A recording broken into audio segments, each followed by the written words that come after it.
sebuah film terbaru yang menceritakan misteri sebuah kereta api yang tiba-tiba gerbongnya menghilang satu persatu setelah melewati terowongan yang angker dan penuh dengan teror. Inilah Kereta Berdarah. Berlatar di sebuah hutan, para pekerja sedang menebang pohon besar-besaran. Ternyata tujuan mereka menebang pohon itu adalah untuk membuat jalur rel kereta api untuk sebuah kawasan pariwisata dan sebagainya. Para pekerja itu bekerja tanpa henti hingga akhirnya tengah peting pun tiba. Dan karena mandor yang ada di sana sudah ditungguin oleh istrinya, mereka pun disuruh untuk pulang dan melanjutkan pekerjaan besok harinya. Namun ada dua pekerja di sana lebih memilih untuk lembur bekerja. Tujuannya agar istri mereka tidak ambek-ambekan lagi karena kekurangan jatah belanja, dan anak mereka yang meminta dibelikan PS5 di hari ulang tahunnya.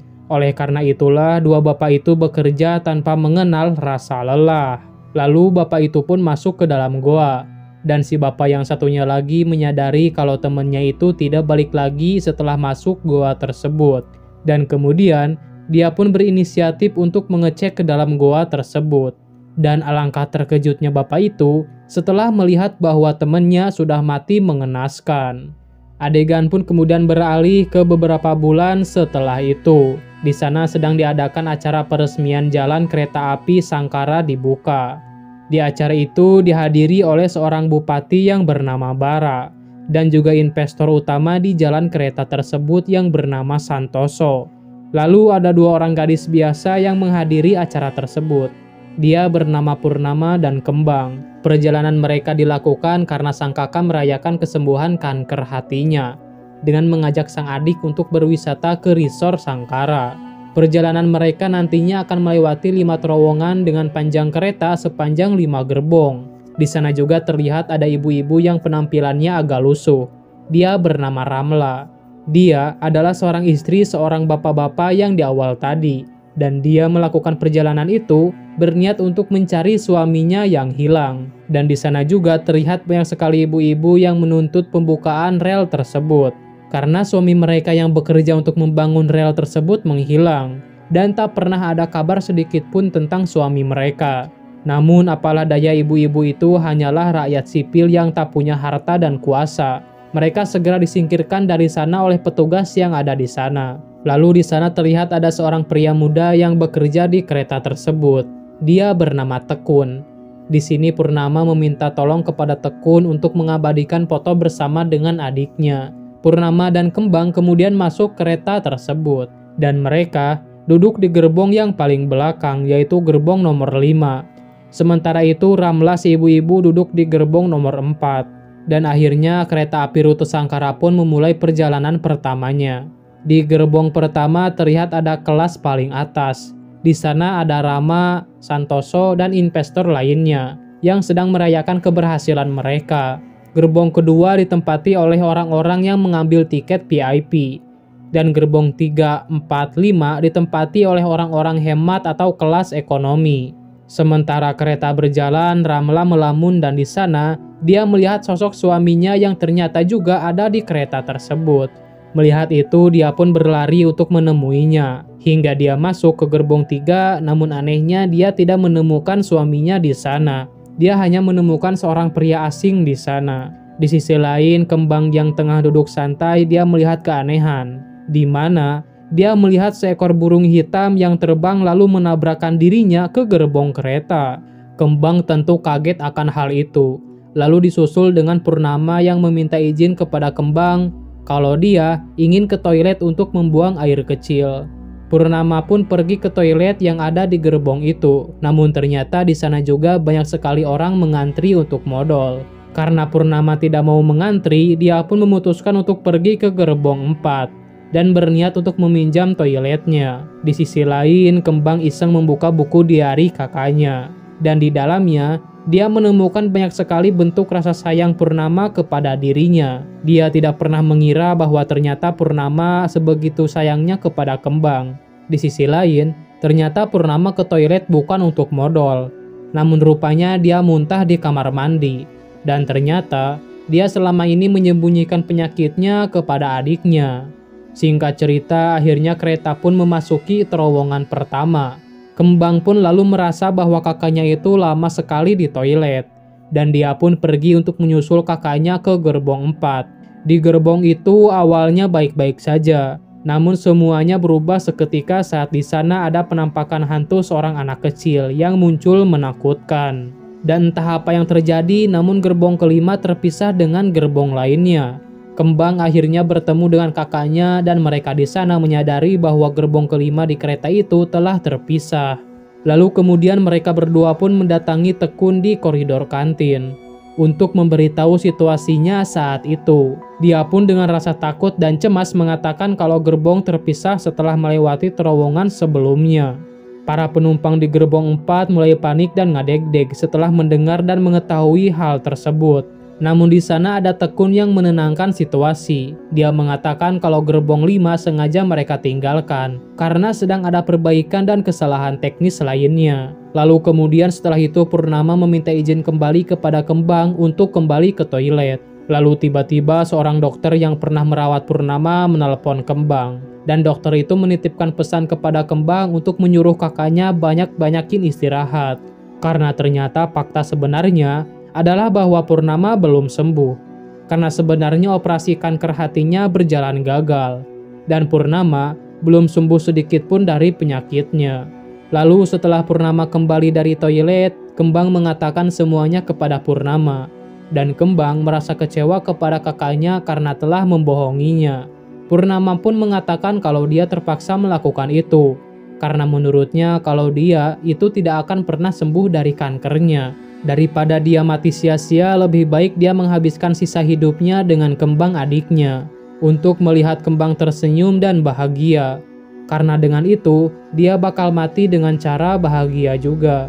Mereka harus saling menyayangi karena ternyata mereka berdua adalah piatu. Dan ayah mereka tidak pernah peduli kepada mereka berdua. Lalu setelah itu kereta pun memasuki terowongan yang kedua. Di sana terjadi sebuah kejadian, penumpang yang awalnya bernyanyi bersama kini telah kerasukan. Dan mereka mulai mengoceh dengan menggunakan bahasa Jawa, yang seakan-akan menyinggung kesalahan dan perbuatan dosa manusia.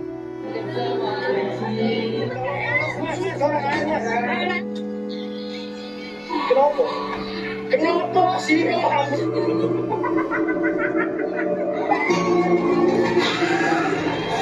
Dan kemudian disusul dengan sosok yang menyeramkan muncul dengan cara merangkak di langit gerbong itu.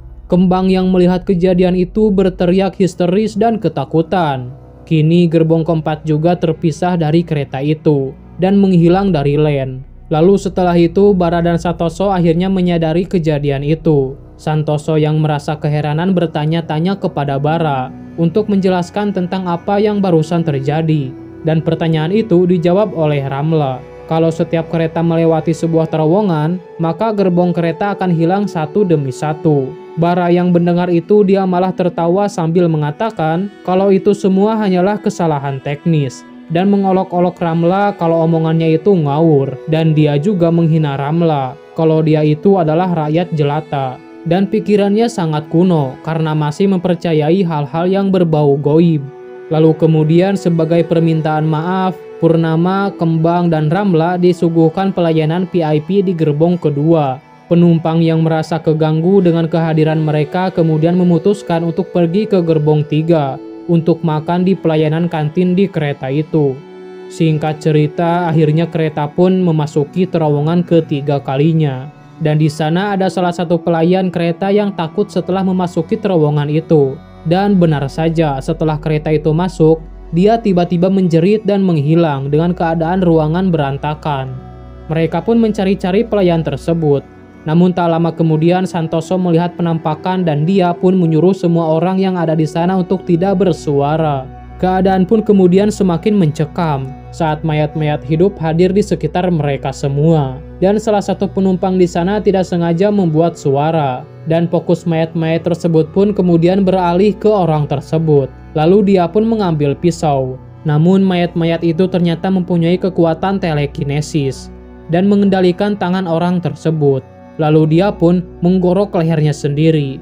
Mayat-mayat di sana tersenyum saat melihat orang itu menyiksa dirinya sendiri. Mereka semua yang ada di sana pun panik. Dan terlihat di sana kalau Santoso juga tewas di gerbong tersebut. Purnama dan yang lainnya hanya bisa melihat mereka tewas mengenaskan di gerbong itu dan tidak bisa bertindak apa-apa.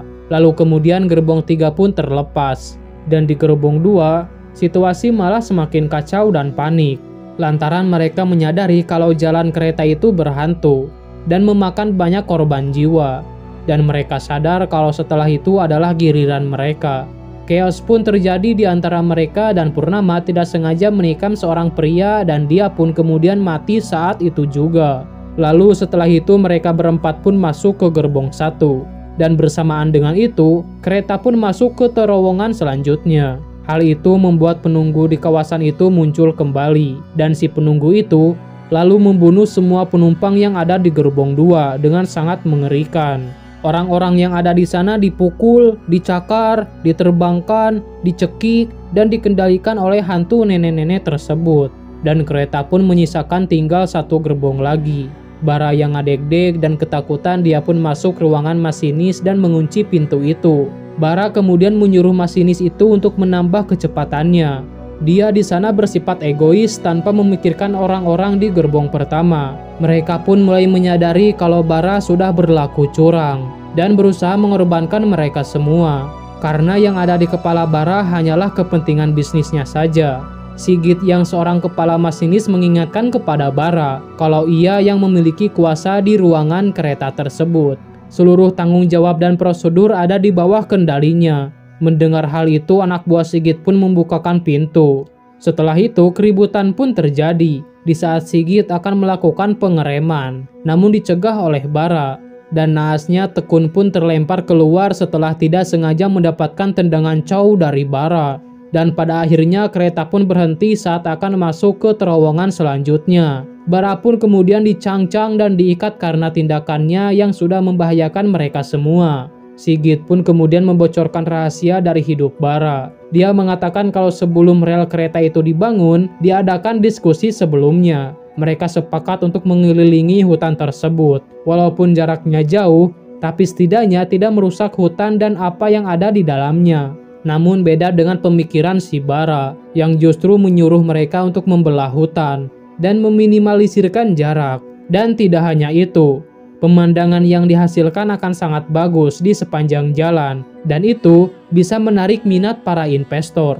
Dukun di sana juga sudah mengingatkan ke Bara untuk tidak merusak hutan itu, karena dia tahu kalau di hutan tersebut banyak sekali penunggunya. Dan jika rumah mereka itu dirusak, mereka akan membalaskan dendam dan akan mendatangkan mara bahaya di kemudian hari. Namun dengan egoisnya, Bara tidak peduli akan hal itu, dan menyuruh Sigit untuk mengusir dukun tersebut.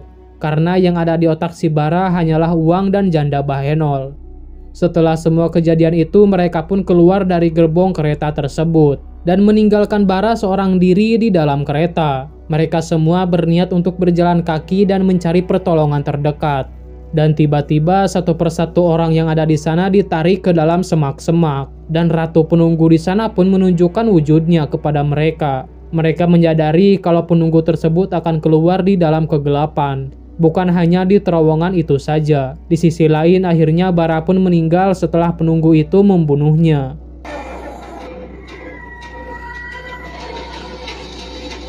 Akar-akar menjalar pun bermunculan dan mengambil semua yang harusnya mereka miliki. Purnama dan Kembang juga terlilit oleh akar-akar tersebut. Mereka berdua pasrah akan nasib yang menimpanya tersebut, dan Kembang pun menjadi sebuah pohon. Namun berbeda dengan Purnama yang justru ditolak oleh akar tersebut.